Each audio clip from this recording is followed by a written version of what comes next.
നന്ദിനി, തനിക്കിപ്പൊ ഞാൻ എടുക്കാൻ പോകുന്നത് മോഡേൺ ഡ്രസ്സുകളാണ്. ഇനി മുതല് താൻ അവരെ പോലെ മോഡേൺ ഡ്രസ്സുകൾ മാത്രം ധരിച്ചാൽ മതി. കേട്ടാ? വേണ്ട സർ, എനിക്കൊന്നും ചെയ്തില്ല. നന്ദിനി, ഇപ്പൊ നമ്മള് പോകുമ്പോ താനേ മാനിക്വിൻ കണ്ടല്ലോ. അതെന്താ സർ? അയ്യോ നന്ദിനി, ഒരു പ്രതിമ അവിടെ കണ്ടില്ലേ? അതിലിരിക്കുന്ന ഡ്രസ്സ് കണ്ടില്ലേ? എടോ, അതാ തനിക്ക് വേണ്ടി ഞാൻ സെലക്ട് ചെയ്യാൻ പോകുന്നേ. അയ്യേ സാർ, അത് പാതിയേ ഉള്ളൂ. എനിക്കതൊന്നും പറ്റില്ല. നന്ദിനി, ആദ്യം ഒരാള് ചേഞ്ച് ആവാൻ തുടങ്ങേണ്ടത് അയാളുടെ ഡ്രസ്സിന്നാ. ഡ്രസ്സ് പറയും അയാളുടെ ആറ്റിറ്റ്യൂഡ് എന്താണെന്ന്, എന്നിട്ടേ ബാക്കിയൊക്കെ ഉള്ളൂ. അല്ലേ സിസ്റ്ററെ? കേട്ടില്ലേ? So you must change your attitude. അതെ, മോഡേൺ ഡ്രസ് നോക്കിയിട്ട് തനിക്ക് ഏതാണ് ഇഷ്ടപ്പെടുന്നത് അതെടുത്ത് നോക്ക്. ഇത് സാരിയാ. വേണ്ട സാർ, ഞാൻ പറയുന്ന കേക്ക്. ഈ സാറേ സാറെന്നുള്ള വിളി വേണ്ടെന്ന് ഞാൻ പലവട്ടം പറഞ്ഞില്ലേ? ആദ്യം അത് ചേഞ്ച്, എന്നിട്ട് ഡ്രസ് ചേഞ്ച് ചെയ്യാം. സാർ, അതിനി ഇവിടുന്ന് ഇറങ്ങിയിട്ട് നോ, ഏട്ടാന്ന് വിളിക്കാൻ പറഞ്ഞാ ഏട്ടാന്ന് വിളിക്കണം. വാ, ഡ്രസ് സെലക്ട് ചെയ്യും, എന്നിട്ട് ആ ഡ്രസ്സില് എന്നെ ഏട്ടാന്നൊന്ന് വിളിക്ക, ഞാൻ കേക്കട്ടെ. എടുത്തില്ലേ ഇതുവരെ? ആഹാ, അത് കൊള്ളാം അല്ലേ? ഇത് നോക്കാം.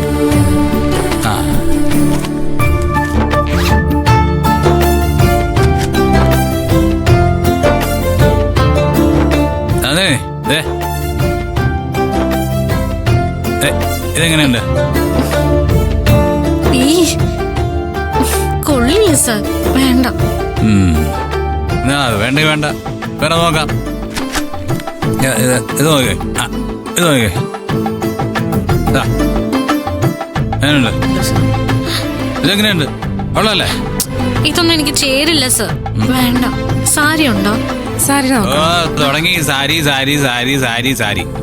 എടോ, താൻ സാരി തന്നെയല്ലേ ഉടുത്തിരിക്കുന്നേ? അതൊന്നും മാറ്റാൻ വേണ്ടിട്ടല്ലേ ഞാനീ പറയുന്നേ.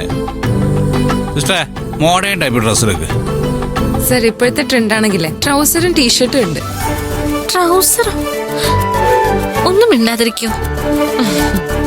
അതെ, ഈ സിറ്റിയിലൊക്കെ നടക്കുമ്പോ ട്രൗസറും ടീഷർട്ടും എടുക്കണം, നല്ല സ്റ്റൈലായിരിക്കും, നല്ല ലുക്കായിരിക്കും. എന്റെ ദൈവമേ, ഇനി എന്ത് ചെയ്യാനാ രണ്ടുപേരോട് ഉദ്ദേശിക്കുന്നത്? വേറെന്തെങ്കിലും എടുത്താ മതി കേട്ടോ, അല്ലെങ്കിൽ ഞാൻ ഇവിടെ ഓടിക്കളയും. ശരി ശരി ശരി, അതെ, വേറെ നോക്കാം. ഓക്കെ സർ, പെട്ടെന്ന് എടുത്തോ.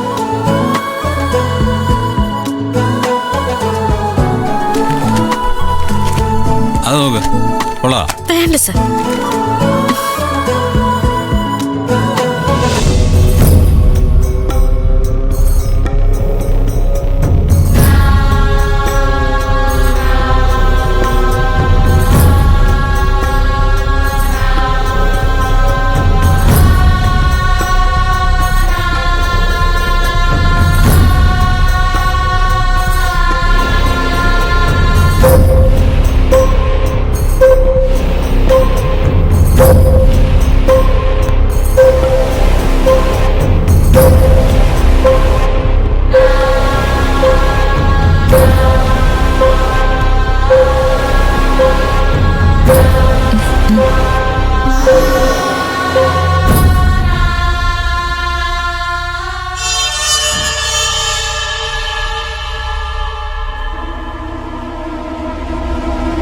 മമ്മി,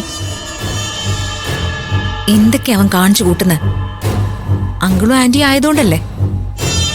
വേറൊരു ഫാമിലി ആയിരുന്നെങ്കിൽ ആ നിമിഷം ഇവിടുന്ന് ഇറങ്ങി പോവായിരുന്നു. എന്റെ ആംഗ്ലയും കുടുംബം ആയതുകൊണ്ട് തന്നെയാ അവൻ ഇത്രയ്ക്ക് കലി തുള്ളുന്നത്. എല്ലാത്തിനും പിന്തുണ കൊടുക്കാൻ ആളുണ്ടായിട്ടല്ലേ? നിങ്ങളുടെ ഡാഡിയും ആ വേലക്കാരിയും. ഡാഡി ഇങ്ങനൊന്നും പൊതുസ്ഥലത്ത് വെച്ച് ഒരാളെ അപമാനിക്കുന്നത് പിന്തുണക്കില്ല.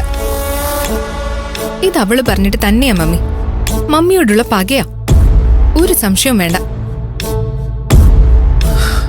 അവള് പക തീർക്കട്ടെ. തൽക്കാലം ഈ വിവാഹം നടക്കേണ്ടത് നമ്മുടെ ആവശ്യം. അതുവരെ കുറച്ചൊക്കെ നിശബ്ദത പാലിച്ചേ പറ്റൂ. പക്ഷെ ആ നിശബ്ദത അപകടം ചെയ്യും മമ്മി.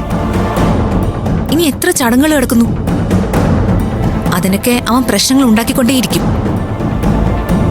പ്രത്യേകിച്ച് അവൾ അവനെ എരിവ് കയറ്റിയ ആരോട് വേണമെങ്കിലും അവൻ ദേഷ്യപ്പെടും, ആരെ വേണമെങ്കിലും അവൻ കൈയും വെക്കും. ആ കാര്യത്തിൽ എനിക്ക് സംശയമൊന്നുമില്ല. ആർക്കറിയാം, നിശ്ചയമോ കല്യാണമോ ഒക്കെ നടക്കുമ്പോ ആളുകളുടെ മുന്നിൽ വെച്ച് മമ്മിക്ക് നേരെ ഏട്ടൻ കൈ ഒങ്ങില്ലെന്ന്.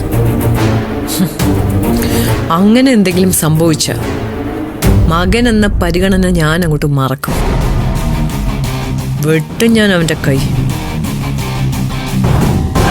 രഞ്ജിത്ത് വല്ലാതെ ഇറിറ്റേറ്റഡാ. പുറത്ത് കാണിക്കുന്നില്ലെന്നേ ഉള്ളൂ. ഇടയിൽ ഹരിത ഉള്ളതുകൊണ്ടാ അവര് കുറച്ചെങ്കിലും ആശ്വസിക്കുന്നത്. അവള് സൂര്യ എതിർത്ത് നിൽക്കുന്നുണ്ടല്ലോ. ആ, അവളില്ല എന്റെ പ്രതീക്ഷ. ആന്റി,